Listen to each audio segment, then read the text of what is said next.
Good evening, everybody, and welcome to another edition of Inside the Pigskin. We have a very good crew tonight, and we welcome our friend Jennifer, the professional, is here, and I love Jennifer Matthews Lewis. She's one of my favorite people, and I guess I can say be thankful that she's my adopted baby sister. Welcome back, Jen. Jen, can you hear me? Thank you. And you're one of my. There we go. So I'm glad to have her back on here. It's been a little while, but shouldn't be too long. But I'm glad we have Jennifer back in the house anyway. So, can you hear all that, Jen? We're going to have some pretty good topics for you to comment on. And of course, we have Tom Shanahan in the house. Tommy's always there for me. How you doing? Each other a few years, and one of the nicest people in the business. Thank you. And we have Marvin, who breaks into broadcasting business the hard way with me. Oh my gosh, that's not easy, is it, Marvin? Having to deal with me and my marathon shows. It's a blessing. He handles it well, like a true pro. And we have Candy, who also, like Jennifer does, chicks and salsa, which preceded this show. Welcome back, Candy. Thanks. It's always good to be here and on nothing less than that Tuesday.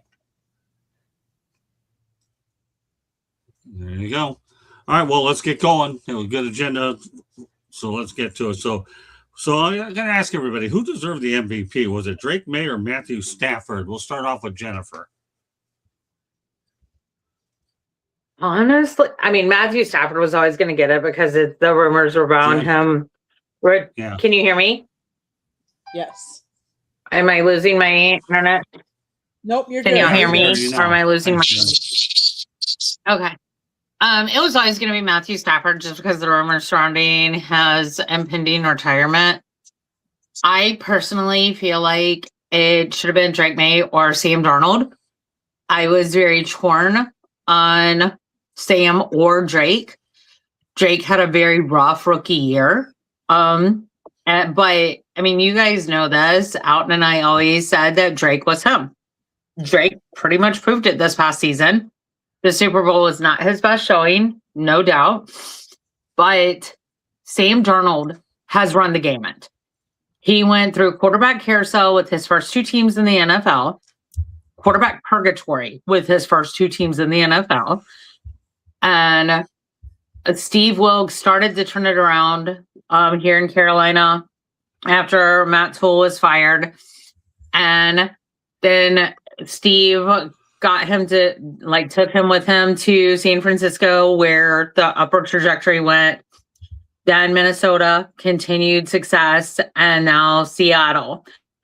I was and Marvin, we were having this conversation on our show the week of Super Bowl. So I know you're a huge Jets fan, so you really wanted it to be Sam too.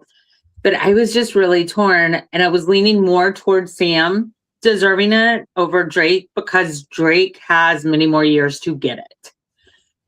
That being said, Matthew Stafford, he's good.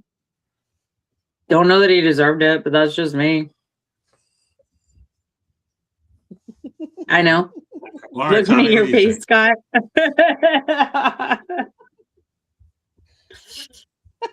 You know, I had a guy on here who yesterday, this is back to back. This guy sat there and started giving Don Mattingly the difficult time, and I went ballistic. Throw it to me? Huh? Yeah, I'm throwing it to you. I am, but this guy here got under my skin. It don't happen much. I'm a Matthew Stafford guy all the way around, but yeah, okay. Drake May will have his days. All right, Tommy, go to you. Candy's laughing so hard because she hasn't seen somebody on a panel get to be like this character did. But he did. I'm very good at that, Candy. Remember that. Yeah, you're good at it. Yeah, that's why you got away with it and slipped in today, Jen. God love you, though. But this guy, Tommy, gets to see his character tomorrow. Go ahead, Tommy. Is it May or is it Stafford? Oh, my God. I feel like last night all over it. Go ahead for me. Go ahead, okay. Tommy. I'm losing. I don't know what's wrong with the internet. I'm losing some May or connections. Stafford? Yeah. I could have gone with any one of the three. Stafford, Darnold or Drake May. Did they vote on it before the season? I mean, at the end of the regular season? At the end of the It's playoffs? based Yeah, on because it was for regular You know, season. Marvin? Do they vote for it before the regular season? And you're asking? I think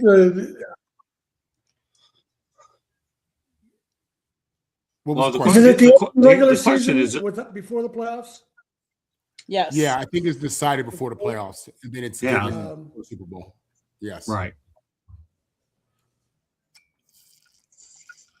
I would choose between Sam and Drake May. Sam Darnold and Drake May because I understand. We'll Stafford talk to had a Matthew great season, Stafford, not Drake May Sam did. Darnold. But he was on Okay, a just- returning good team, and the Ravens were expected to be contenders. Okay, it's fair. But Sam Darnold had to go to a new team and pick up where he left off, winning at Minnesota, and then Drake May turned a losing team. I understand they had the fourth place schedule, and that makes it easier. But still, I think Sam Darnold and Drake May did more for their team, lifting their team, than maybe Stafford. Stafford was more of they just continued what they'd done in the past. But I don't have a problem with any one of the three winning. Okay. So you're going with a three-way. You don't have a decision on any of them, do you? It's okay. Not really. I'll give you that choice. If you ask me to pick one, I would say I would. Well, especially if we're going to pick after the Super Bowl, Sam Darnold. After the regular season, I might have voted for Drake May. Okay, that's fair enough. I'll give you mine. Matthew Stafford's had to deal with back surgery, back injuries, and he still ended up taking him a long ways away. Take it from a guy who's been hammered with back problems for a long time. Back surgery suck. And I'm with Matthew. I've always been a Matthew person anyway. So go ahead, Candy. If you're looking at total yards for the NFL for quarterbacks, Matthew Stafford ranked first with 5,643 passing yards this season. He also had 52 total touchdowns. Drake May had 35 touchdowns. That's a big difference. Now, I get Drake May. It's his second year. He did great. And I don't vote. I don't think MVP is, you have more chances in the future. I think what does it consist of? It consists of the games that you played in the season. I think you take Matthew Stafford off his team, I don't think the team does as well. Now, obviously, the same could be said. Sam Darnold's gone to all these different. He could go to any of those. Some people wanted to put Josh Allen even in the mixture in MVP. But I think Matthew Stafford deserved it this time. Yes, Sam Darnold did something that, who else has done that? Gone to a new team and taken his team and won the Super Bowl. It's hardly been done. But this season isn't this award isn't based on playoffs. It was based on the regular season. So I would say Matthew Stafford would get my vote for this. What about you, Marvin? Yeah, I think you got to go Matt Stafford. I couldn't imagine what the Rams would be without him. I mean, listen, you could say the same thing about Drake May, but Matt put up just in the regular season almost 5,000 yards. He had 100 more attempts than Drake May and the same amount of interceptions, and he had 11 more touchdowns. That's impressive to me. I mean, that's some kind of margin to me, especially with the touchdowns and with the interceptions compared to the attempts. So I think that the Rams had an amazing offense when they were healthy. They came on when they needed to. Stafford was clutch in the playoffs throughout the regular season, and I think he's in a tougher division. I think he's having to compete at a higher level against better teams. And, whereas May's playing against the Jets twice a year, the Dolphins twice a year. Come on. So, Yeah, for me, Matt Stafford between the two.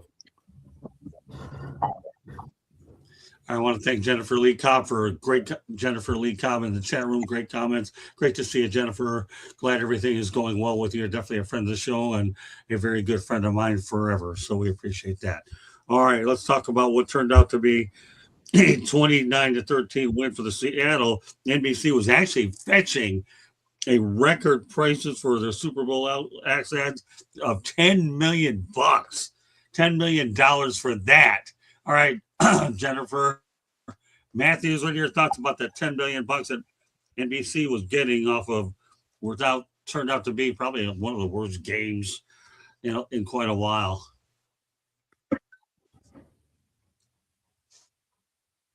You're muted. Can you repeat that, mute, Scott? I'm Jen. sorry. My internet was breaking up really bad. That's okay, no problem. So did you get the question?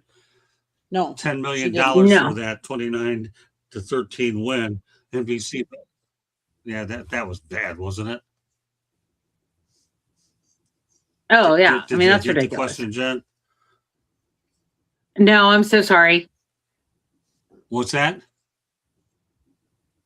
Okay. I did All right, not. so for what turned out to be a 29-13 win, sorry, I'm going over it with you again. No problem. So for what turned out to be a 29-13 win for Seattle, NBC actually fetched record prices for their Super Bowl 60 ad at $10 million. That's what they're going for. Isn't that absurd or what? $10 million ads for Super Bowl. Oh, yeah. It's obnoxious. Jen? Or why it costs so much to go grocery Yeah, shopping yes. and to the movies. Did you? Yeah, so that's insane. $10 million for that. All right, It's Tommy. ridiculous. Yeah, it's just the Okay, Phil, onward that's it. Keep and going. upward cycle. It's been going on for a long time. The Super Bowl just gets more expensive, and for the fans, for the advertisers, for the network, growing in popularity. And so it doesn't surprise me at all. You could double it, and it wouldn't surprise me. Candy? To watch the Super Bowl and to have an advertisement on the Super Bowl. So Yeah, that's just a boatload of money, $10 million for that. the Super Bowl on February 8th averaged 124.9 million viewers across NBC, Peacock, Telemundo, and NFL Digital, making it the second most watched U.S. show in history. While falling just 2% short of the 2025 record, the Seahawks-Patriots game peaked at 137.8 million viewers, with Bad Bunny's halftime show drawing 128.2 million.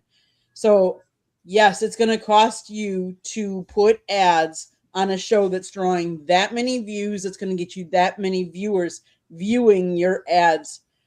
It's the cost of doing business. The NFL is a business. It's all about money. Marvin, you've talked about that how many times? The NFL does it better than anybody. They market themselves for that reason, and they can get, if they can get 10 million, they're going to get 10 million. Good. Kudos to them and NBC for having the Super Bowl and the big juggernaut that we call the NFL, the big business. Here you go, Marvin. Listen, football is king. Sports matter. In America, we care about faith, family, and sports. And, depending upon who you are, those are all in different orders. The way we love our teams and certain sports and certain players. People are watching the game. Now that's why these advertisers are paying this big money. This is everything. This is as big as Thanksgiving, Easter, and Christmas. It is, and we know that. We don't want to say that, but it's true. It's Super Bowl is its own holiday and probably the most important to a lot of people. So especially if your team is in it.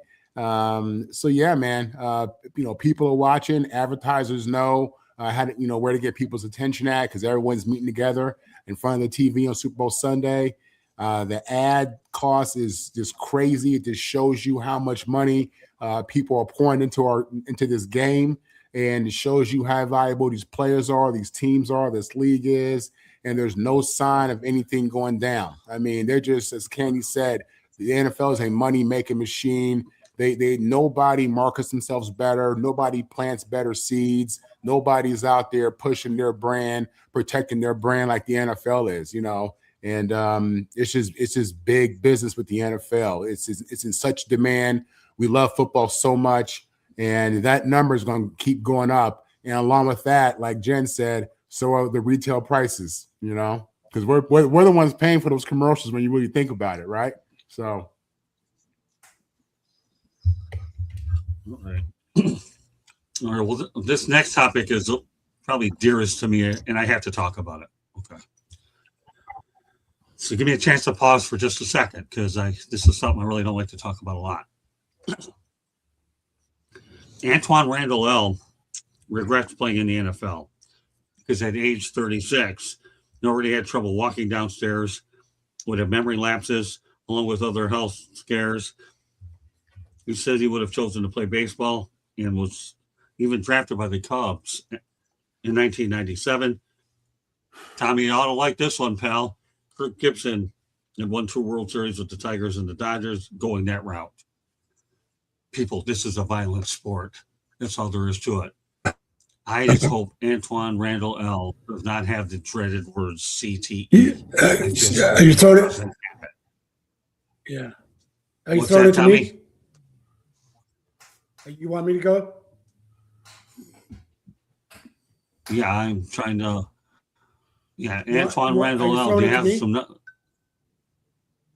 Yeah, I am. That's why I'm calling on you first, Tommy, because here's the thing. I didn't know this. Kirk Gibson bypassed I didn't know football, he had. and now. Yeah. I didn't know he had. I didn't know Antoine Randall L. He was a great football player. Yeah, he was unstoppable at Indiana. If he'd have been on a major program, Ohio State or some other program, he would have been a household name. He was such a great player. I didn't know that he had a baseball option, but that's exactly the reason Kirk Gibson picked baseball over football. Right. Not just the injury factor, but he also knew he would have a longer career in baseball. Baseball players have longer careers than football players.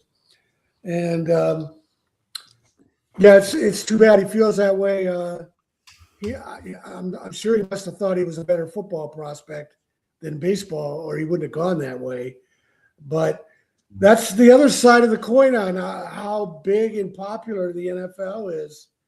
It wasn't long ago that there was a lot of concern the sport was going to go the way of boxing because of all the concussions, and injuries are just another example. Right.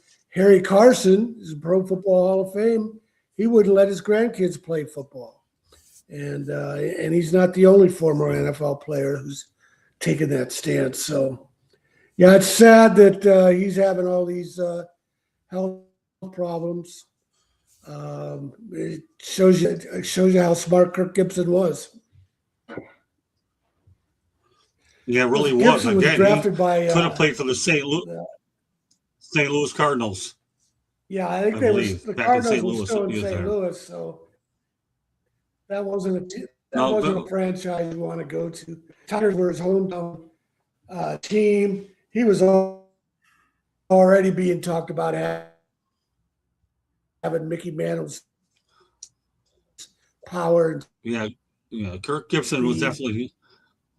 Yeah, that's why I brought Kirk Gibson up, because obviously the first thing that came to my mind. Not only for longevity, but for you just never know in life how things are going to turn out.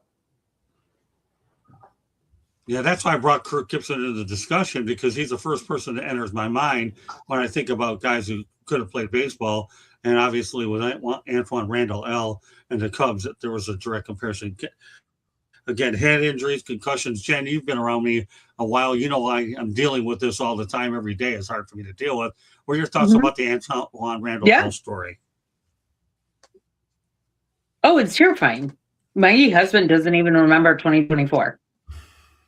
Like, it's scary. Yeah. Like, he joined a travel club in 2024 and he doesn't have any recollection of it. Like, because, we were having this conversation earlier. So I understand where he's coming from. And honestly, the NFL hasn't cared enough about protecting players. It's just been in the last 5 years that they made helmet to helmet and an ejection. Really.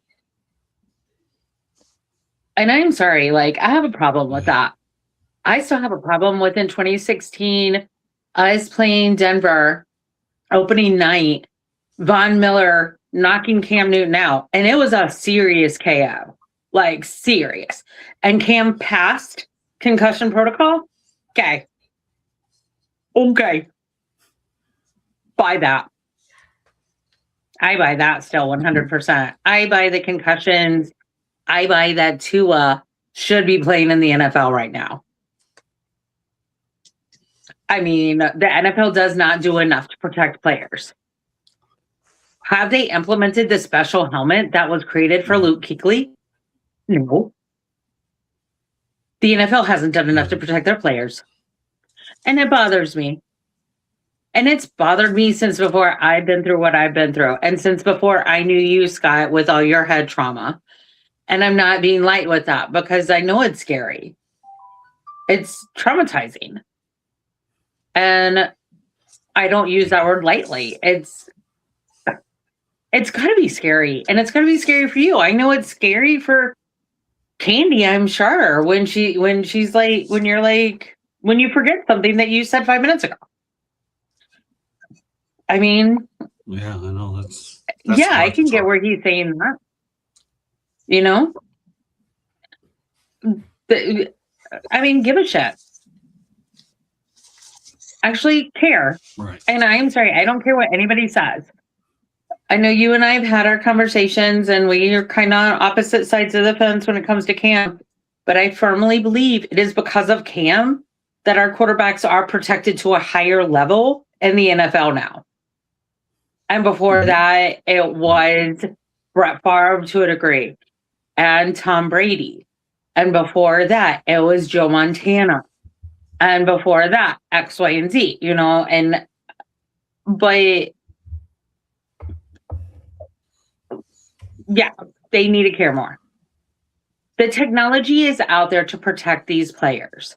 Well, they need to do what the XFL was doing and send some of these plays back to New York right away.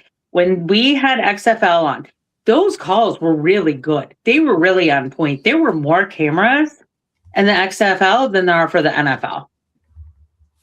Tell me why Vince McMahon had more. Vince McMahon does not have more money than the NFL does. They just don't. Well, thanks for sharing everything, Jen. I totally understand where you're going through. Candy does too, and we'll turn over to Candy. He's had injuries, and Antoine Randall L. I wish him the best, and I can certainly appreciate where the guy's coming from. Go ahead, Candy. So the one thing I didn't know about Antoine Randall L.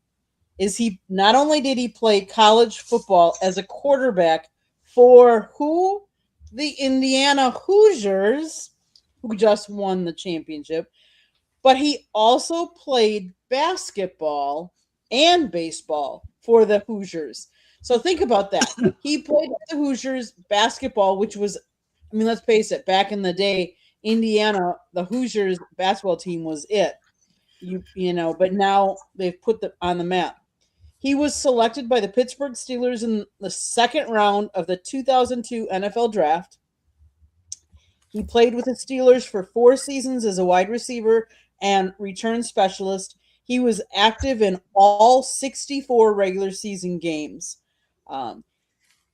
One of the things I would say is I think we've changed some. He was a return specialist, and I think partly because of him and what he went through is why we have a different kicking game in the game now for more safety. And yes, Jen, it took a long time to get that more safety, whether you agree with the play as it is now or not.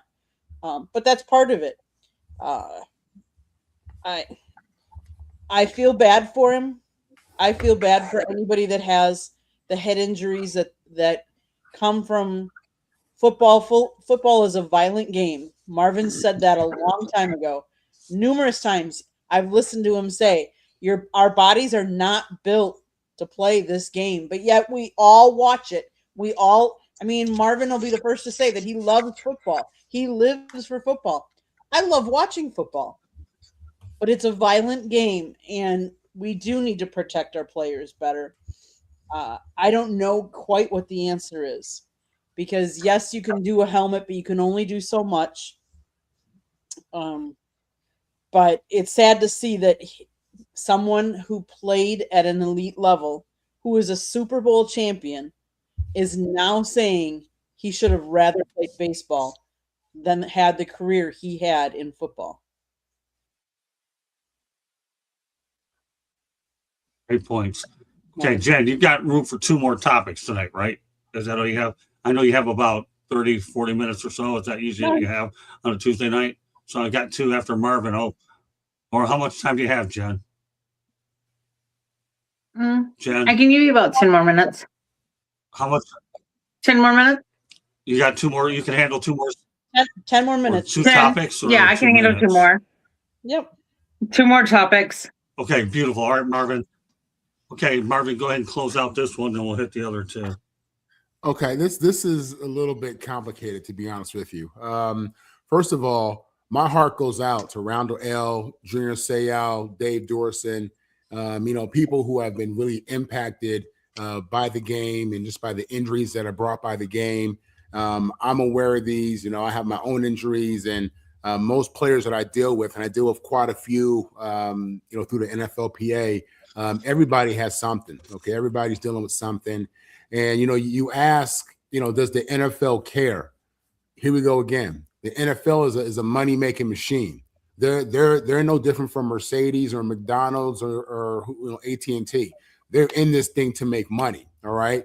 On one hand, they're telling us how they care about concussions, but then you hear Robert Kraft talking about we're going to go ahead and eliminate 2 preseason games. We're going to go ahead and add another 18th game on top of the Thursday games in this long season, in which is causing players to, literally lose their minds, right?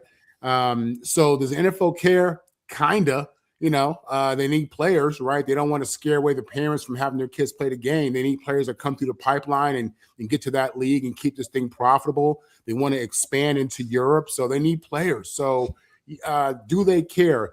On the surface, they have to show they care. They have to, and they have to write the check, which they did, and say all the right things. But again, it's in their best business that this game goes on and is prolonged. Now, in regards to, the safety of the game is violent. The game is violent. It's meant to be violent. This is our generation. This is our era's gladiator sport. It is what it is. As a fullback, as a blocking fullback, somebody whose game was just strictly physicality, I appreciate those aspects of the game. I'm aware of, and I'm aware of the fact that the NFL lied to NFL players for years because the NFL had the concussion results. They knew the impact of concussions in the game with the players, and they didn't disclose it. Team doctors, team physicians, who should have been thinking about the oath they took, weren't disclosing everything to the players. Players had injuries they didn't even know about, and out there playing a game. The reality is this. I think that even if you told players the injuries that they could get in the game, most guys would still play because they love the game, and especially in the NFL, they love the opportunity to make the money. Okay, I've seen the game change and evolve. I think it's become somewhat of a less violent game, and if our focus is safety and we want to protect people from CTE and all that, then I guess they got to implement the things that they do. But I've seen the game change in a way that becomes unfamiliar to me. And I'm a person who has a problem when, whenever there's a hit to the head, the announcers, the team, the fans, oh, he's a dirty player. Get him out of here. That guy's playing the game. He's playing the game fast, and there are opportunities to let up, but sometimes you're going so fast and you're taught to make contact. You're taught to fly to the ball. You're taught to have major impact. So there's a contradiction there, and I hate to see these guys, who are making who are engaged in these hits, making these hits, just demonize the way they are. Like I said, I get player safety. You see, they changed the kickoff, right? I was a guy who ran down the field on kickoff, NFL and college, and I was the wedge. And I'll be honest with you, that is the only aspect of the game that I truly hated, because during kickoff, you can feel your head rattle, and it's not a good thing. And it's probably the most physical, most violent, and I don't want to say the worst, but the most difficult play in football. So taking it out to me is okay. Because again, I know what that's like. And I thought it was fun to go into A gap and hit middle linebackers. I didn't think it was fun to run down the field or be the wedge, So in regards to what Randall L's going through, my heart goes out to him. I hate to hear him say that he regrets playing football. I really hate to hear guys say that, to be honest with you. I don't, but I get it, man. I get it. Everybody's experience is a little bit different. And, I love the game, and I understand the way the game's supposed to be played and the nature of the game. And I would sign up for it 10 times over if they were paying a minimum wage and the risk was still the risk. So I'll say this. Okay, I don't think every hit to the head is a dirty player. I think some are dirty plays, but I think those are actually far and few in between. I'm talking like an ejection call when it is your Michael Crabtrees, who are known dirty players, right? And because some of them are just dirty players, they're not good dudes. But some of them, like, you're going so fast, you can't stop. And I think exceptions need to be made, but you can tell when somebody's trying to stop and trying not to have that impact. At least I can. There's an opportunity. A lot of times when you fly into the ball, there's an opportunity to let up. Sometimes it's too late. And that's a very real thing. And they call it a bang, bang play, Yeah. That's a real thing. So, and again, it's just the whole idea, to me, the whole idea of trying to stay away from head, neck, and letting up, it contradicts everything that is the nature of the game. Yeah. It's really weird, man. I don't think a lot of people get that. It's just, I understand why they do it, and it's fine, make the game safer, but it's a slippery slope to me. What's next? Boxing? Okay, I need your help a little bit. I went over the Stafford. If they're going after football, are they coming after boxing next and UFC next and soccer? Because they get a ton of concussions in soccer. So it's just, it's an attack on football to me. Because of a Will Smith movie. Don't get me started, y'all. That's okay. I just have to. I think I had a memory lapse here. I went over the Stafford May. Is that correct? Subject earlier, right? Yep. I think I did. But all right. Yes. I just kind of forgot a little bit. All right. Thanks. Well, I'm having them too. Those memory problems, they suck. All right. So let's go to a later-hearted moment here. You want to know a super way to negotiate a contract? This is easy. The general manager was drunk. Okay. So tried to negotiate a contract with the drunk general manager. And that's the story of Kenneth Walker with John Schneider to gain some leverage. The running back. How did that work out? Well, guess what? I love the idea. You win a Super Bowl. You're drunk. Let's see if we can get a few $1 million out of the guy, right? Well, not so fast, my friend, in the eyes of Lee Corso. Because here's the latest update on that. The Seahawks obviously are not expected to place the $14.5 million franchise tag or the $11.7 million transition tag on the Super Bowl 60 MVP, Kenneth Walker III. He was in the final year of his rookie contract under $2.7 million. Marva, what are your thoughts about the fact that the guy tried to get a new contract drunk and get the general manager drunk? All right, man, listen, after you win a Super Bowl. That's something you would do. Listen, I'm gonna by any means necessary. If we can dot our I's and cross our T. I mean, dot our I's and cross the T. It is what it is, man. You know, business, and I've seen business done in a lot of different types of situations, different environments, different rooms. You know, I've seen business done when people are inebriated, on other stuff in certain situations, and it is what it is. Two people come to an agreement. It is what it is. So yeah, legally it wouldn't hold up if it was if they were really drunk. But I'm not shocked by that. And I think in the old NFL there was a lot of drunken GMs and agents and head coaches making deals and all kind of bathroom parlors and God knows what. So that's just a bit of the old school to me. That's pretty interesting. All right, Tom, he's a Michigan State guy. Is that what they teach him to do in East Lansing? Tom? I'm calling on you, Tom. I don't know how you can let Kenneth Walker go, but everything I've heard is that they just don't want to pay a running back that much money. I find it baffling. What are the fans supposed to think when one of their most popular and productive players is no longer around, and they're treating them like I understand he was sharing carries, but in the Super Bowl he was the man. So, and it's a continuing trend in the NFL that they don't value running backs.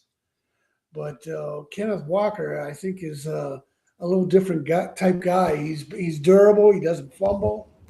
I don't know why you wouldn't want to keep that guy on your team. What about you, Jen? Interesting way to get a raise, huh? You're on mute, Jen.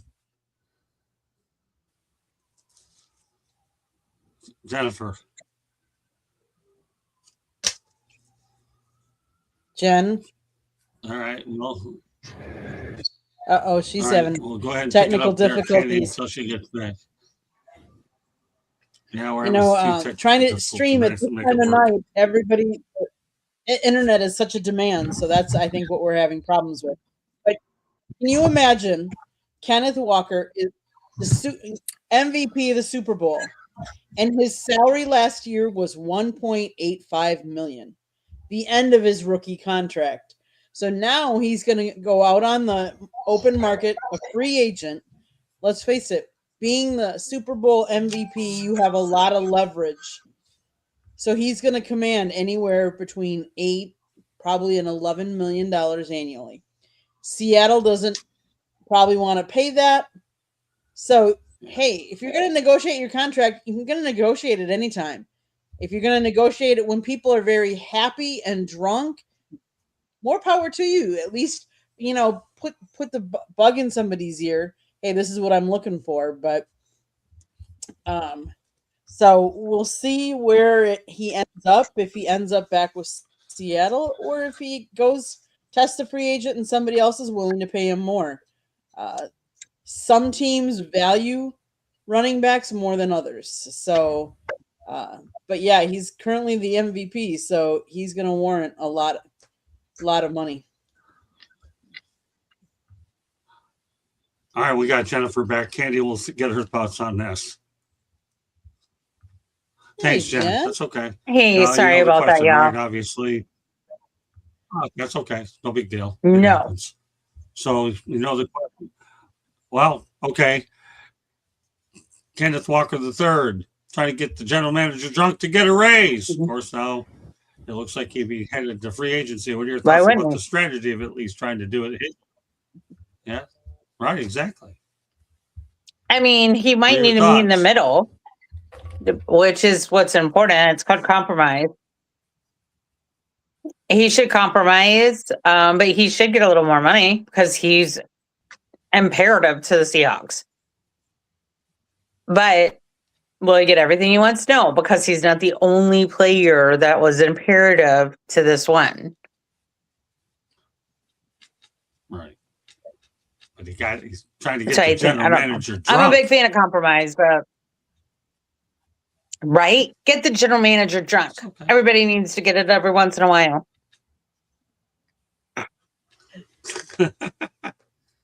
You're getting me ready for a strawberry margarita. Candy, I got to get out of here and get me a few. It doesn't seem like any of my other sleeping medications will work. What's a smart margaritas? I got enough medications anyways to keep me drunk, and nothing will stop them except a baseball bat. Who knows if that would even work these days? I don't even know. Sorry. Well, You're funny. Okay, Marvin, what are your thoughts? Well, thanks. Well, I was hoping to be a comedian in my younger days, but I just fell into journalism and broadcasting. That's all. All right, Marvin, have you had a chance to talk about this? You ever tried this tactic before?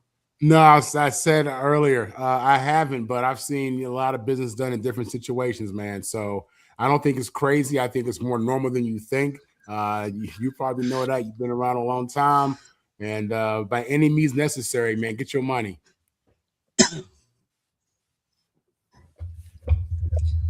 Yeah, even getting the general manager drunk. Okay, well, I give him the old college try for trying anyways. But as the numbers point out, the Seahawks are going to try to get some other players, and he wasn't given the transition tag or the franchise tag nonetheless. And our final topic for Jennifer, should she get back on, is this. There were more Indiana fans than Miami Hurricane fans, according to Pete Thamel. Some were saying that it was closer to 70% with the Indiana fans. Marvin, what are your thoughts about that? You know, something for an organization, for a school who hasn't been relevant ever, and they've been around, for over 100 years. It doesn't shock me that when they finally get to the championship, everybody shows up. And then you consider they have the largest living alumni out of any school in America. They got a lot of alums who've been waiting for a long time. So, you would think that Miami being at home would obviously have that advantage and the locals. But I'll tell you what, man, this economy, I think those tickets were going for like 3-4 G's minimum. It's tough on people out there. So, yeah, it doesn't really shock me at all. This is something that the people of Indiana got together and they made it a mission. I mean, this is a big deal. You got generations of Hoosiers who've been waiting for this moment. So this is just how powerful sports are in our lives. You know what I'm saying? This ended up being, this mass exodus to Miami for the night of the championship. The state of Indiana was empty because everybody was in Miami, Florida, and you saw it. Yeah, that sure was. It was definitely incredible to see the Hoosiers who haven't done anything dominate Hard Rock Stadium. It's just hard to believe that, what a lot of other teams could do, they did manage to do. That beat Miami in their home park. We know Louisville did it, but, that was during the regular season. But Indiana beating everybody big time, and now you had 70% of them there doing it. Tommy? Yeah, one of the other stories about Indiana's rise was it was only 2, 3, 4 years ago before Signetti came, and for a long time, for many years, the stadium was half empty. And I heard one commentator on a radio show talking about how his niece went to Indiana, and she said they would never go into the game; they would just party out in the parking lot. So they've gone from not being able to fill a 50,000 seat stadium to that kind of attendance at Miami. And remember, they'd been on the road for that was their second straight week in a row. Airfare, hotels on cheap, food, ticket prices. I mean, that's a lot of money from a lot of people. It is remarkable, but when your team catches fire, you never know. It is kind of an extreme case. I'll say that, though. You're not going to see that at a lot of schools. Well, that's for sure. Well, again, Indiana had one. Go from a half stadium to they go up. Dominating a stadium that the opposing team is their home stadium. Yeah, well, that's true. Yeah, that is definitely true. We want to thank Jennifer Matthews Lewis for being on for the time that she was on. She's great. I love having Jen. She's always one of my favorite people to bring on. Internet issues, that happens to all of us. Candy, your thoughts on the Indiana situation?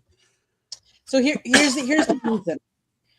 Miami's been to the national championship before. It's at their home stadium. If we look back at last year, Miami at the end didn't do very well. Indiana has steamrolled through their regular schedule and then steamrolled through the playoffs. Who wouldn't want to go see, if you're a fan of that team, who wouldn't want to go see them go undefeated and complete something that they've never done before in their history, and 50 years after their basketball team won? You know, historically, and then the other thing is, who wouldn't want to come down to Miami, Florida in January from Indiana? I mean, no offense, it's cold. You want to come down to a warmer weather. You want to come to the team. More people, I can understand it. And fans down here in Miami are fickle. I'll be honest with you. And some of them are Miami fans. You have a lot of mixture of people. And you have a lot of soccer fans down here too. So was I surprised when I heard that there were more Indiana fans? No. Because I think most Big Ten schools travel really well, their fans. Most of them. Yeah. And Indiana's, no slouch. The fact that they were undefeated this year, I think a lot of fans really wanted to support that. That's true. I mean, they had a lot of things going for them. They ended up building fans along the way, especially with that undefeated mark. And obviously, you saw when I talked to Curt Cignetti about Bobby Knight, how Curt was really enthusiastic about what took place there. Marvin, you got your thoughts in already on this, didn't you? Yes, sir. Is that Indiana correct, showed up. Marvin? Okay, no problem. Yeah, they really sure did. Okay, so let's go on from one Cignetti to another, because the Steelers are hiring former Pitt and IUP coordinator Frank Cignetti to Mike McCarthy's staff. Cignetti served as McCarthy's quarterbacks coach in 2018 in Green Bay. Some thoughts, Tommy, about the other Cignetti going to Pittsburgh? Well, Mike McCarthy would have had a lot of people to choose from, so he must have a lot of respect for him. He's been a coach. He's from a coaching family. The dad is in the College Football Hall of Fame for his coaching career, so it's in the blood. I don't know enough about him to say what kind of a job he's going to do at Pittsburgh, other than to say that McCarthy's not going to hire some slouch. He's going to. He had plenty of candidates to choose from. Candy. He was. Candy. I mean, let's face it. He has been. He's got a lot of coaching underneath him. He was an offensive assistant for the Chiefs. He was a quarterbacks coach for the Saints. He was offensive coordinator and quarterbacks coach for Fresno State, North Carolina, San Francisco 49ers quarterback coach, California, Pittsburgh, Rutgers, the Rams quarterbacks coach, and then the offensive coordinator back in 2015. He was the Giants quarterbacks coach from 16 to 17, the quarterbacks coach for Green Bay in 2018. Then he went to Boston College, who was the offensive coordinator and quarterbacks coach. Then he went to Pittsburgh in 2022 to 2023. Then offensive coordinator in Indiana, and now Pittsburgh Steelers. So he's been all around. He's from the Indiana / He's from Pittsburgh, Pennsylvania, but his high school was Indiana, Pennsylvania. So he's been around the league for a long time. Obviously, an offensive mind, well liked, obviously, because everybody keeps recruiting him to come to theirs. So, he began his coaching career as a graduate assistant back in 1989. So he was on his father's coaching staff where he started. So it's obviously in his blood. It's in his DNA. Kudos to him, and let's see what kind of success he has under Mike McCarthy. Okay, Marvin. Mike McCarthy is going to an organization that hasn't had a losing season in 19 years. With that said, he has no quarterback. And he has a defense that some will say some guys are getting old. There is pressure on Mike McCarthy on day one. All right. And what's most important for him is to bring coaches in there who he's familiar with, who he trusts, who he knows exactly what he's going to get out of them.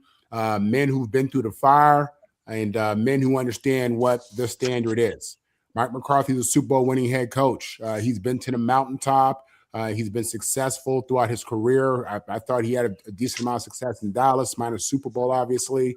And, I think he'll do well in Pittsburgh, but, this isn't going to be anything quick. I think that the Steelers could be looking at their first losing season in 20 years, literally. I think that's realistic for them. So, yeah, he has to get his guys in there. And Cignetti is somebody who he's worked with in Green Bay, obviously. There's a certain level of comfort, and that's just going to be part of the foundation as he's trying to build culture in his own culture, if you will, his own culture in Pittsburgh.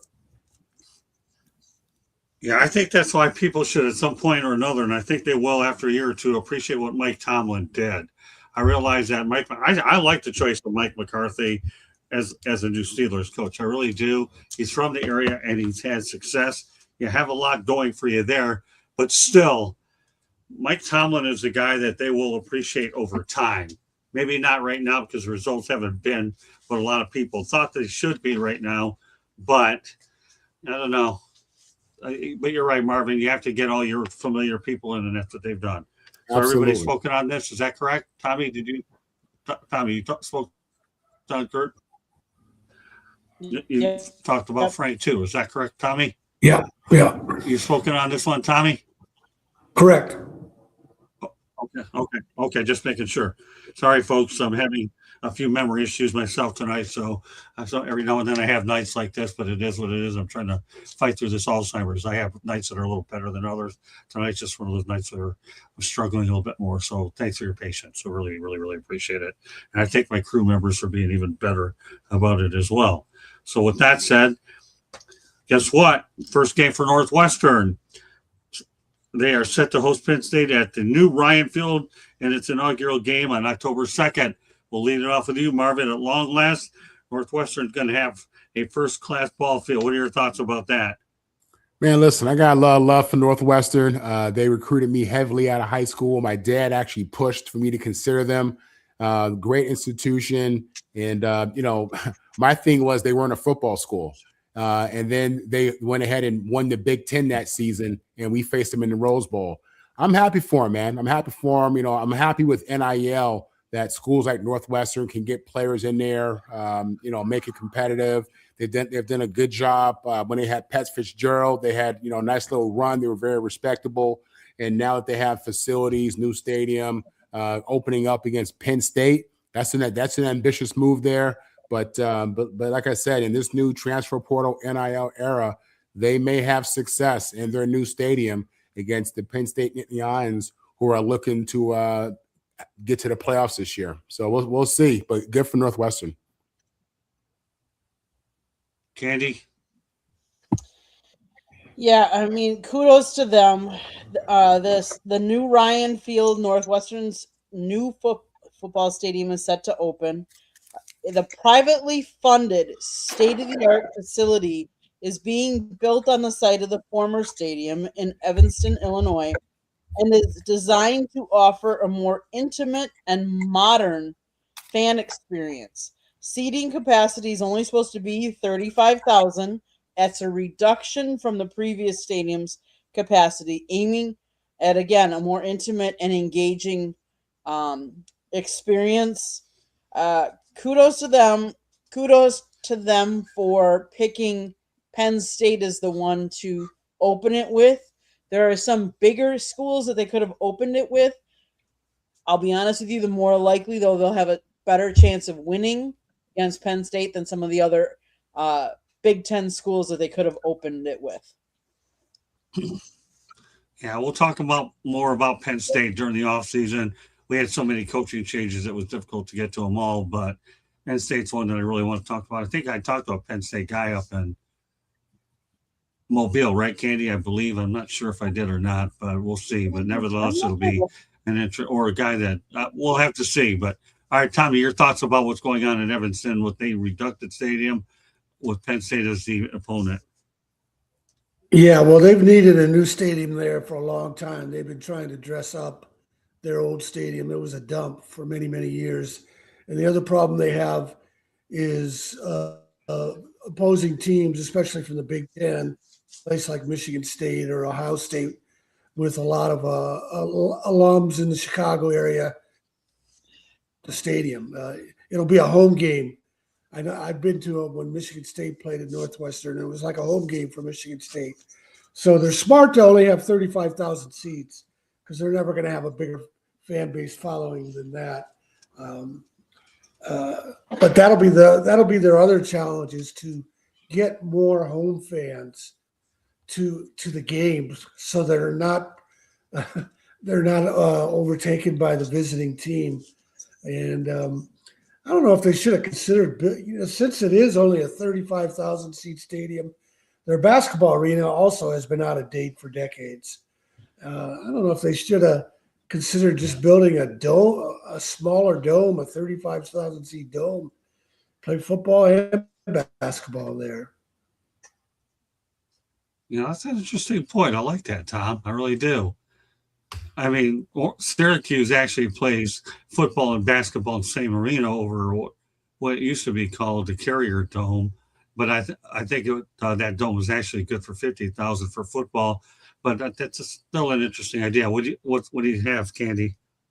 One last point that I want to make. Candy, the new stadium opener against Penn State on October 2nd marks exactly 100 years to the day that the original stadium, first known as Northwestern Stadium, hosted its first football game in 1926. So it's 100 years to the date. Interesting. Well, again, Marvin, Northwestern is a journalism school. And Correct. Obviously, you're right. Football wasn't quite there, but if it were now, it'd be pretty good for you because now you're into journalism and you're into football. But back then, it wasn't quite the way it is. So, yeah, more power to them. I'm glad that they got that new building up there. And they made it work on the lakefront, Lake Michigan, but I'm glad they're getting that straightened out. Let's continue on. The Rams will play the 49ers in Melbourne, Australia next season in the NFL's first ever game in Australia. Marvin, some thoughts about the Rams and the Niners playing down under? I tell you what, those players are not looking forward to that plane ride, man. They are not looking forward to that trip. I know you got some boys, some of them country boys don't feel comfortable going over all that water, flying over that. You look down, you don't see land. Listen, I think it's great that the NFL is expanding. I love it. I'm sure they're going to sell out if they haven't sold out already. I don't know if tickets are available, but it's going to sell out. I'm sure they're going to make it a week-long event and make it special for the people down under. And it'll be a great experience for the players as well. But like I said, the only thing them boys is not looking forward to, I already know, is that long plane ride. And that's a tough one, man. But, hey, great for the NFL to get it done. I personally, as a fan, I like the international games. I think it's a good thing. And I like the NFL trying to push that brand and push this game. And we get two premier quarterbacks. Yeah, no, that's true too. Great opponents down under. Candy? Marvin, to your point, the flight is going to be approximately anywhere between 15 to 16 hours. That's crucial. That's a long flight for these guys. Do I like the international games? I like them as long as they're in the regular season.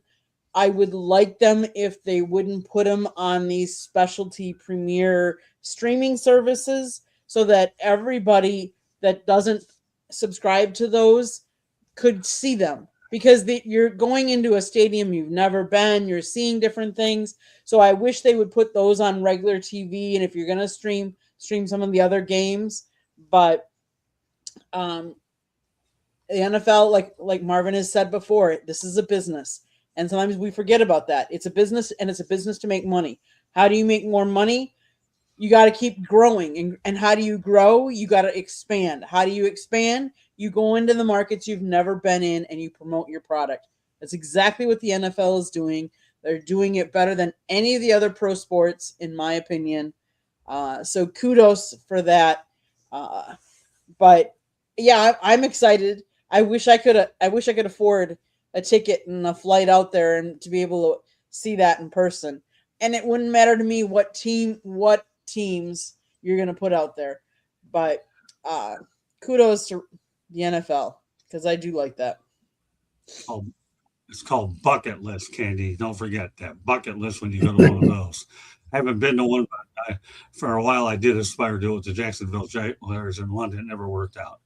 But I was actually, my buddy Dan Edwards was going to help me do it, but he retired too quick. Dan, love you though. All right. But anyways, Tommy, your thoughts about the NFL going down under? Well, I'm not surprised the NFL is playing a game in Australia, planting its flag on another continent. I am surprised it's the Rams and 49ers, though. I mean, it's two rival franchises, and I'm surprised either one of them would give up their home game. I don't know which one they did. But usually you don't see the marquee matchups, the traditional matchups like that going overseas. The NFL just keeps expanding its reach. We've had college games in Australia. I think Stanford and Hawaii played there a couple years ago. But there's nothing surprising about it. The NFL has no boundaries. Okay. All right. Well, tell you what, Ravens owner Steve Bisciotti says he's willing to give the next coach 5 to 6 years to win the Super Bowl. All right, Marvin, you think that's enough time? I do, because the Ravens are loaded. They got their quarterback. They have their running back. I mean, they're bringing back many of their key players, and the most important portion of that is the quarterback, Lamar Jackson. I mean, he's the guy now. He wasn't the reason that they haven't been to the Super Bowl recently. In the playoffs, they've had some drop balls and fumbles, and they've had other players outside Lamar not show up the way they needed them to. Whereas Lamar has played spectacular in a lot of these games, particularly the last playoff game or the game that they lost to the Steelers in.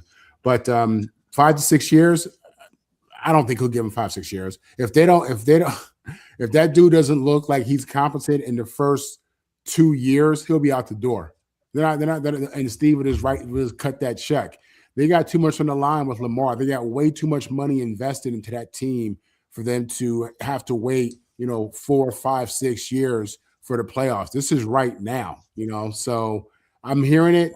I think it's just him trying to, show support and let the coach feel some kind of level of comfort. But nah, this is a what have you done for me lately type of situation. No NFL organization is putting that kind of money out and waiting 6 years. He'll be out in 2 if this thing doesn't go right. Candy? Lamar Jackson is 29 years old from Pompano Beach, Florida. 5 to 6 years, you're talking 35-year-old quarterback. He's not going to be able to move the way he is now. So they're in a more of a win now mode. Let's face it. How many teams have given their coach 1, 2, maybe 3 years? And those are coaches that don't have the talent that the Ravens have on their team right now. He's not giving them 5 or 6 years, because if they don't win it before then, I don't see Lamar winning it. And then you're going to draft somebody new, and you're talking about trying to get somebody in there, and yes, I understand Drake May in his second year got there. That's not the norm. But yeah, I don't see them giving him 5 to 6 years. The NFL has become more of a win now. Maybe 1 to 2 years.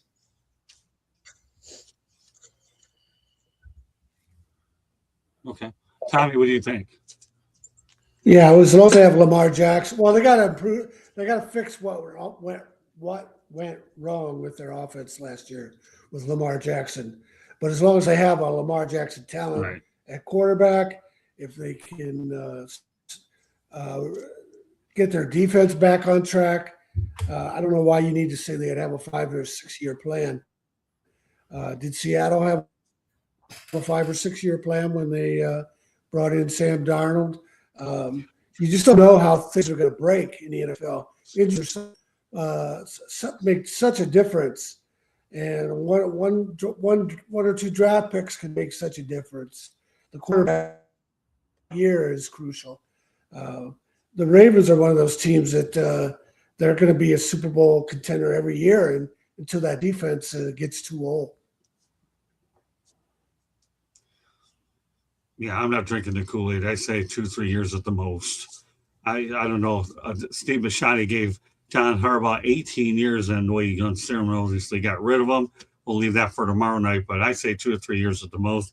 And that person that you're talking about, by the way, is the fact that the Ravens have hired Jesse Minter as their head coach.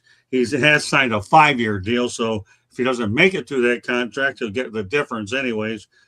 He reunites with the team that he coached from 2017 to 2020. He was the Chargers defensive coordinator the last 2 years.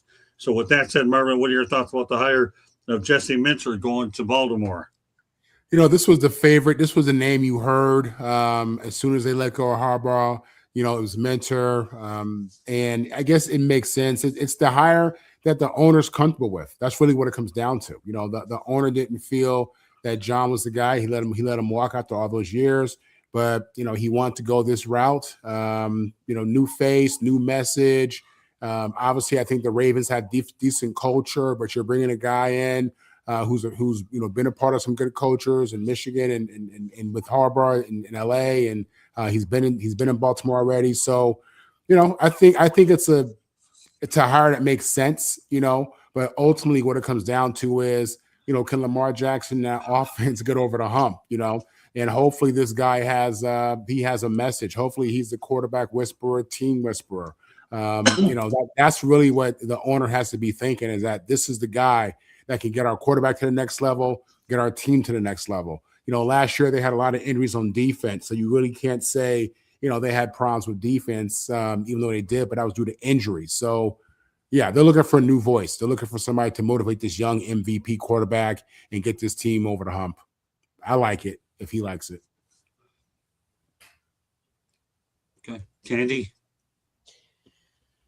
Your coaching style has to agree with who's hiring you. And then your pedigree speaks for itself. He's been a defensive intern at Notre Dame. He was a graduate assistant at Cincinnati. He was a linebackers coach and then a defensive coordinator at Indiana State. Then he went to Georgia State. Then he went to the Ravens. He was a defensive assistant, 17 to 18. Then assistant defensive backs coach, 19. Defensive backs coach, 2020. Then he went to Vanderbilt. Then he went to Michigan. They won the CFP at Michigan. Then he went to as a defensive coordinator. Then he went to Los Angeles Chargers. And so he's moved steps up every time, gotten either a bigger program, better position coach job. But the one thing I will say, we have said here, there are times coordinators are better as a coordinator. There are some coordinators that make really good head coaches. It'll remain to be seen. He's going to a really good team that has a lot of good assets.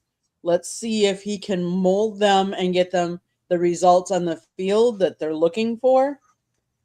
Or is he one of those that will be better suited as always a coordinator and not a head coach? remains to be seen. Tommy? I actually find it kind of strange because John Harbaugh, of course, was a great coach. But if they needed a new voice there after 16 years, that makes sense. Players get tired of listening to the same voice.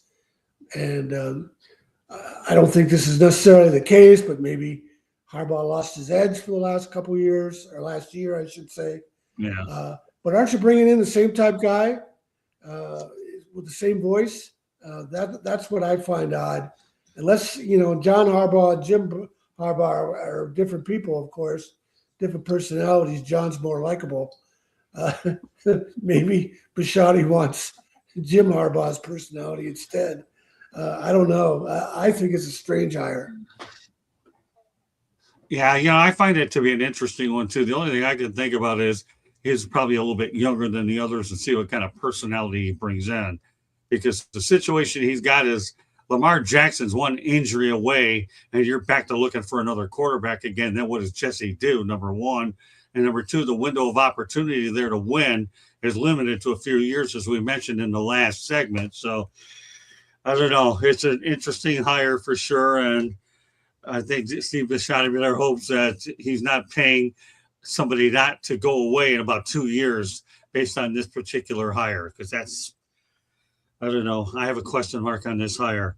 All right, I have a topic that every one of us is going to talk about tonight, and I might bring it back on next week's show for a few people that were unfortunately unable to make it, but it's just too good to not talk about it. And that's this. Louisiana has had 7 quarterbacks in the Super Bowl in Super Bowl history, and they are only behind California with 13 and Pennsylvania with 9. Those numbers include, those individuals include Peyton Manning, New Orleans, Eli Manning, New Orleans, Jake Delhomme, Bo Bridge, I guess the way they, or Bro Bridge. It shows you exactly what my French is all about, and I'm going to Paris. Go figure if I can figure that language out. Terry Bradshaw from Shreveport, Doug Williams from Zachary, Stan Humphries from Shreveport, and David Woodley. There's a name in the past, right? Shreveport. So I'll tell you one thing. That's pretty amazing for the state of Louisiana, Marvin, to have that many quarterbacks actually start in the Super Bowl. I'm not really shocked. Listen, when it comes to high school recruiting, I think traditionally people will tell you California, Texas, and Florida is where everybody's at. Georgia absolutely is in that list. But the school that people sleep on, the state that people sleep on because of its size is Louisiana. But I tell you what, per 100 or 1,000 players, they probably have some of the best talent in America. And this is why you saw Brian Kelly leave Notre Dame to go there. This is why you saw Lane Kiffin leave Ole Miss to go there. It's the ability to recruit within that state. So when you tell me that, they have half the amount of California, but they're a fraction of the size of California, I believe that. I do, because I know that state puts out real talent, and you have a ton of NFL rosters that are full of kids full of from Louisiana. One of the names on that list you mentioned, Jake Delhomme. Jake was my teammate in New Orleans. Great kid, great guy, good old country boy. I was happy to see him take the Carolina Panthers to the Super Bowl. That was a good list you gave, Scott. Right. Oh, thank you. Appreciate it. Candy? Yeah, we all know that there's a lot of talent down here in Florida, and that everybody talks about that. But you're right, Marvin, that they don't talk about how many talents in Louisiana.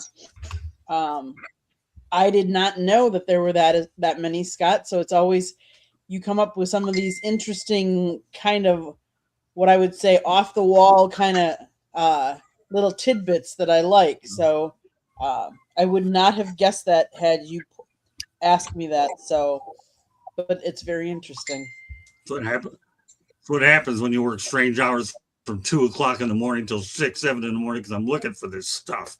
I don't know. Again, my sleep situation is as mysterious as a Riddler on Batman. He can figure me out like he can figure out the Riddler. Where did I come up with that one? I don't even know. Tommy, get me out of this. Help me. Well, just like Marvin and Candy said, the per capita number of football players out of Louisiana is amazing, because they've always turned out great players. Marshall Falk was from Louisiana. The two Manning brothers kind of inflates the total a little bit, but I don't really have much to add to that. I don't really find it surprising because Louisiana has always been a football state. And yeah, that's about it. That's good enough. All right. Well, it's still an incredible stat. Though I didn't know Louisiana had that many, but people, when you watch our shows here, I make sure that you're definitely here to educate and learn. And my goal is to come up with topics that you won't hear from a lot of people out there for whatever reason. I don't know, but I'm trying to come up with stuff. Our goal is to entertain and educate, and we do the best we can here on the network to do exactly that. All right. Well, I'll tell you what. 2 more topics to go tonight. And one of them is this: the Texas athletic program, the Longhorns, lost $23 million in 2035, which was actually expected as the program has not received a full share of the SEC revenue per the Austin American-Statesman. Some thoughts, Marvin, about Texas Longhorns? Right. So, yeah, that the last part you added there was crucial. They haven't received their fair share because these TV contracts are crazy, and these teams are about to get seriously paid. At the same time, you look at what's happening in college football, and I mean just what they're doing with the rosters and how much money they're spending in recruiting and with NIL, and I think the pay to play I agree with. I like it, and it's definitely here to stay. But you wonder if some of these numbers that they're hitting with salaries and transfer portal and everything else, if that's really sustainable. I don't know. Time will tell. But again, their whole situation will change once they get that TV money in, because that's going to help. Obviously, float everything they have going on from the coaches to the kids and everything else. So I'm not worried about it, and I think they realize there's a payday coming for them as well. So.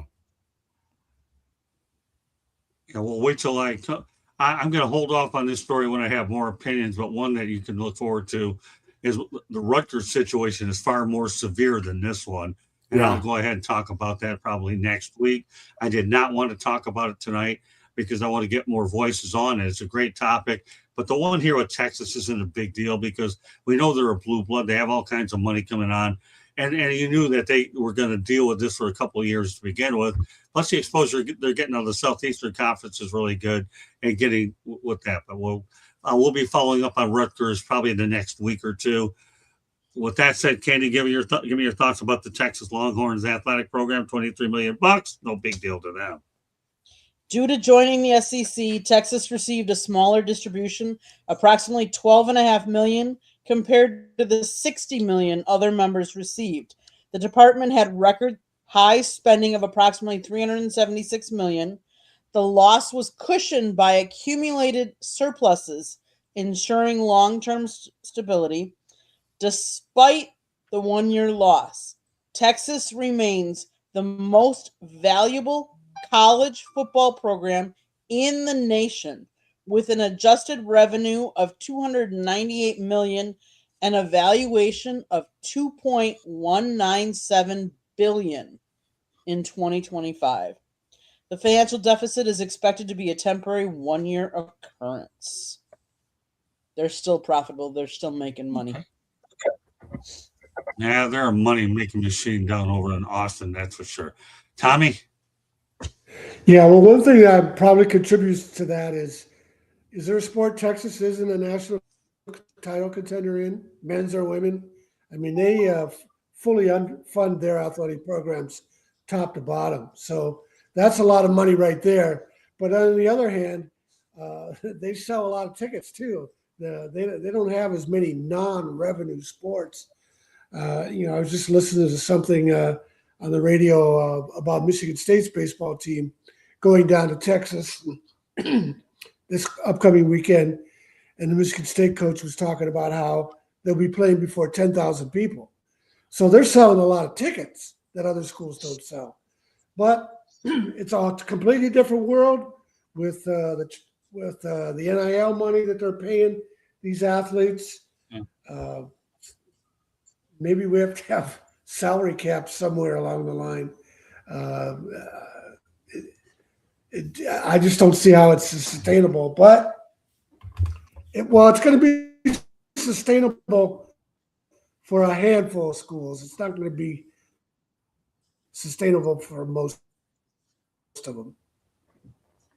Yeah, Rutgers. like I say, yeah, Austin, Texas, they can handle it there, and they haven't done bad in the Southeastern Conference. They really haven't. So, with that said, you know what? We're going to definitely slide in a Shanahan report, and the man that's going to give it to us is going to be on tomorrow night on the Sports Page as well. We have some really good stories that we're going to address tomorrow night. You know, he'll have 2 Shanahan reports in 2 days. That's what happens. We bring him on twice. We give him 2 Shanahan reports. Mr. Shanahan, take it from there. Go ahead with the Shanahan report now. Yes. I posted a story on my website. Your segment, man. I posted a story on my website today, and I sent it to you, Candy, to post. Jesse Jackson died early today, and when I wrote Ray of Light, Jesse Jackson, I was able to interview him. He called me. His office called me back, and Jesse Jackson Jesse Jackson was from South Carolina. He was also a major league or a minor league baseball prospect. He was drafted by someone, or at least offered a contract by someone. But he went to Illinois to play football. Didn't work out for him there. He was a quarterback, and then he finished his career at North Carolina A&T. But anyways, Jesse Jackson told me about being 12 years old, and I've talked about this before, that he watched the 1954 Rose Bowl, and Michigan State had 2 black All-American players, Leroy Bolden and Ellis Duckett, both from Flint. Both scored touchdowns, and there were very few black players in those days in college football. And Michigan State was pretty much adopted by a lot of black fans from those 2 Rose Bowl games in 54 and 56. And Jesse Jackson was talking about the Michigan State teams of the 50s and again of the 60s because Jesse Jackson was a quarterback. He talked about Jimmy Ray and how much he was pulling for him to succeed because he knew the pressure he was under. But I have a lot of quotes. They're in chapter 1 of my book. And I also wrote this part in the acknowledgement because Jesse Jackson kind of opened my eyes about how Michigan State's Underground Railroad began with the respect they had in the South among black high school coaches. And I wrote this, Jackson emphasized to me the importance of black athletes simply being seen on television in a positive role, particularly a black quarterback such as Jimmy Ray, in an era when positive role models were otherwise non-existent or portrayed negatively. And so that's why Michigan State stood out to Jesse Jackson. That's why he cheered so hard for Jimmy Ray to succeed, because he knew the pressure he was under. Great stuff. We'll look forward to another Shanahan report tomorrow night, Tom. Okay, around on the Sports Exchange tomorrow night. It'll be followed by preceded by the Marvin, Motor City Madmouth, and Marvin on the Mike show. That starts at 8:00 p.m. Eastern time. Marvin and I have a double header. And of course, Candy Evelyn gets to produce a double header. So great stuff. All right, with that said, Marvin Powell, everybody know how they can get a hold of you. Yeah, you can catch me, Marvin Powell III. My handle is Marvin on the Mic. I'm on all the major social medias. You can catch me here throughout the week with South Florida Tribune. Do 5 shows with them. You can catch me twice a week with Locked On USC, and did some various shows where I appear as a guest. Sounds great, Marvin. All right, Tom, let everybody know how they get a hold of you, my friend.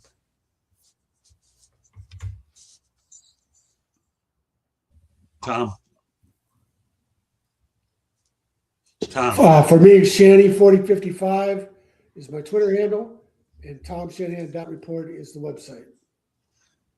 Sounds great. Yeah, you can see Tom Shanahan's articles on the South Florida Tribune as well. He is a contributing writer. We appreciate the stuff he sends. Go to the South Florida Tribune and look for his drop down on and you'll be able to see all his great quality content.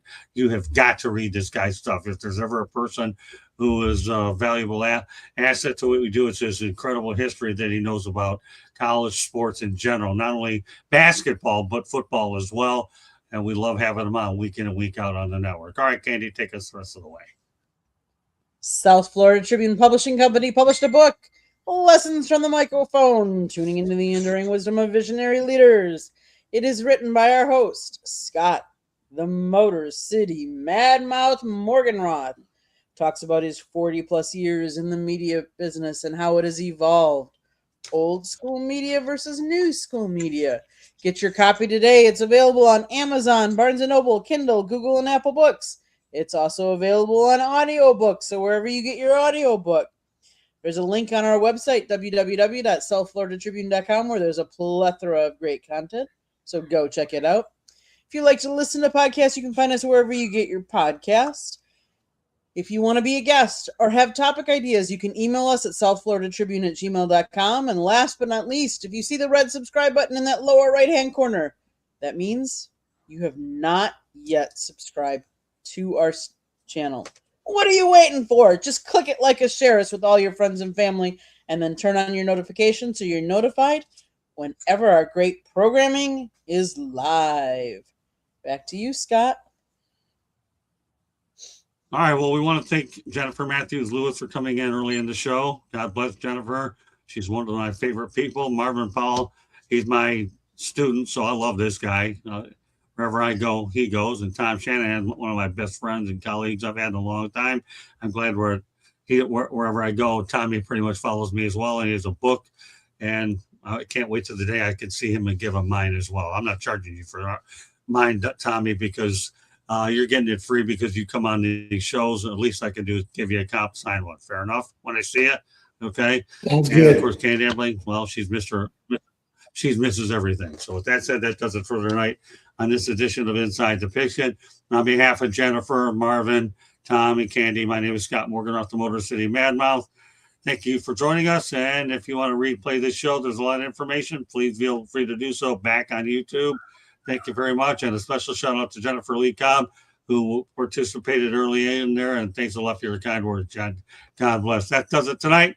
And tomorrow night, we have a doubleheader. Marvin and I started off, and then we have the Sports Exchange the second half. Take care, everybody. God bless, and have yourself a great hump day. Bye now.